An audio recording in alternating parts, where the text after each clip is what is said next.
Kite, Sarah, and Boyari walked casually through one of the many starter towns in Magefall proper and took in the sights and sound around them as Rogue walked not far behind them. "So, where do you guys want to go today?" asked Boyari. "We could do Galaxy of Empires. There's been an effort by the Solicited Star Empire to push its colonies deeper into neutral space. So that could be fun if they do it right," said Kite. "Weren't they the ones we helped last year to get some colonies started?" asked Sarah. "They were, until Rogue did that demolition derby at one of their staging locations," quipped Kite playfully. Rogue looked at him with mock indignity. "All I did was clear a traffic jam.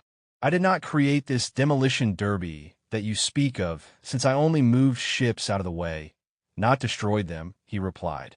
The others laughed. "I'm sure the Solicited Star Empire would disagree," laughed Kite. Rogue merely furrowed his brow, but said nothing. "Well, we can still help them out if we want. We'll just need to ref-flag our vessel, so they don't know it's us," said Boyari. "Oh, trust me, they'll know. Just having Rogue aboard will be all the tell they need," laughed Sarah playfully. The others laughed as well, including Rogue. However, just as they were doing this, the air around them thundered and quaked loudly as smoke and fire descended down from the sky above. The team all looked up at this in awe and wonder, curious to what it was. "Is that something you're doing?" asked Kite. "That's not me this time," replied Rogue. Not long after this, a starship, one of massive size and equally incredible firepower, emerged from the roiling, fiery clouds above and settled down over the village. Its appearance made everyone stop and look up in amazement. Not long after, an equally massive hologram of a young man, dressed in the most ridiculous and gaudy space captain's outfit, appeared in front of the ship. The young man grinned arrogantly and defiantly at the city below as he scanned the area around it. Eventually, he locked eyes with Rogue, his true target. "Ah, there you are, you little monster." "Yes, I'm talking to you, Rogue Dragon. I see you. I am Roger, the most excellent and awesome," shouted the young man. Rogue cocked his head slightly at this. "Who?" he asked. The hologram looked at him in shock that Rogue didn't know who he was speaking with. "I am Roger, the most excellent and awesome," shouted the young man again. "Sorry, don't know you." Roger grew visibly irate. "Yes, you do. You've defeated me many times before, but I have always come back stronger. You can't win forever, Rogue.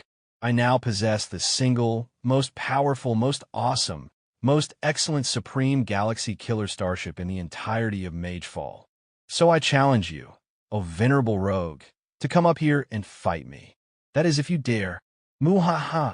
Rogue's team, as well as the citizens of the city, turned their eyes towards him in curiosity as they waited for his response. Rogue, on the other hand, merely furrowed his brow as he waved dismissively.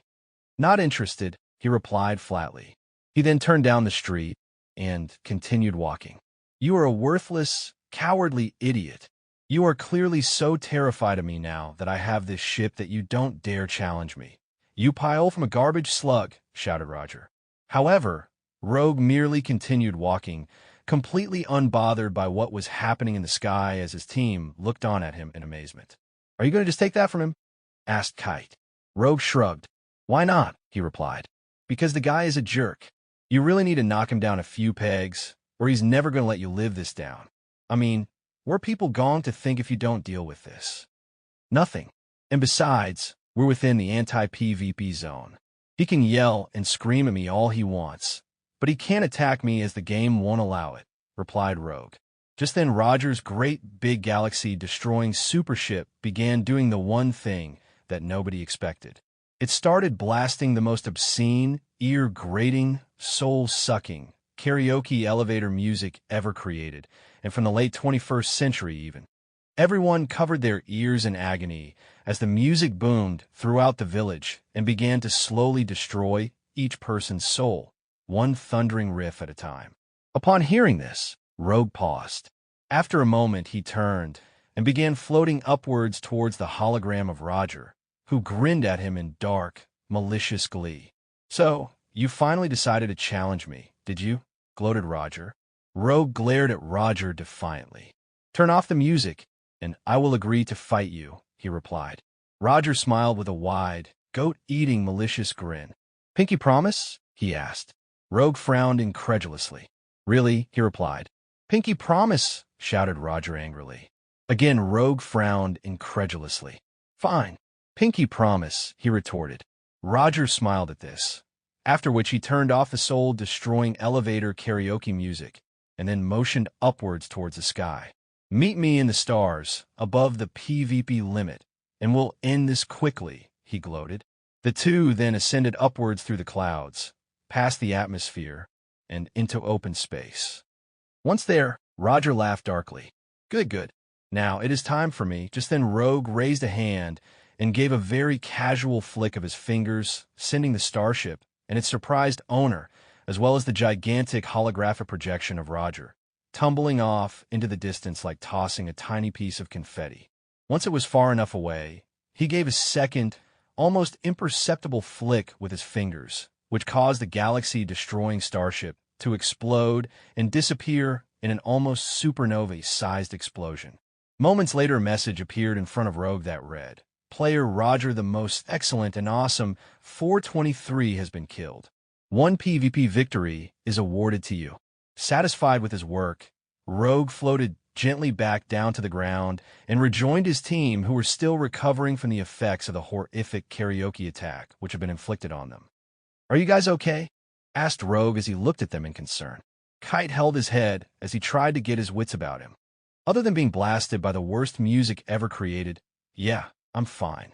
And I think the others are too, he replied. Rogue smiled. I'm glad to hear that. So, shall we get back to what we were doing? He asked. The others all agreed. However, as they walked away, moving further into the starter village they were in, Roger most excellent and awesome 423 respawned on the road just behind them and looked on at them with the most shocked and irate expression possible. How could you do that to me, Rogue? You completely destroyed my ship. I just bought that. Do you realize how much that cost me? He shouted. But Rogue and the rest of his team ignored him. Unfortunately for Roger, however, the villagers did not, as they quickly surrounded him, their eyes filled with dark vengeance, murder, and retribution towards their former torturer. Despite this, Roger looked up at them in angry, yet defiant rejection of their threats. Go away, losers. I'm still in a battle with Rogue Dragon, he protested. The villagers, their expressions growing demonically gleeful, smiled darkly at him as they smacked their fists together in vengeful glee. Oh no, you deal with us first, you little turd, said one of them.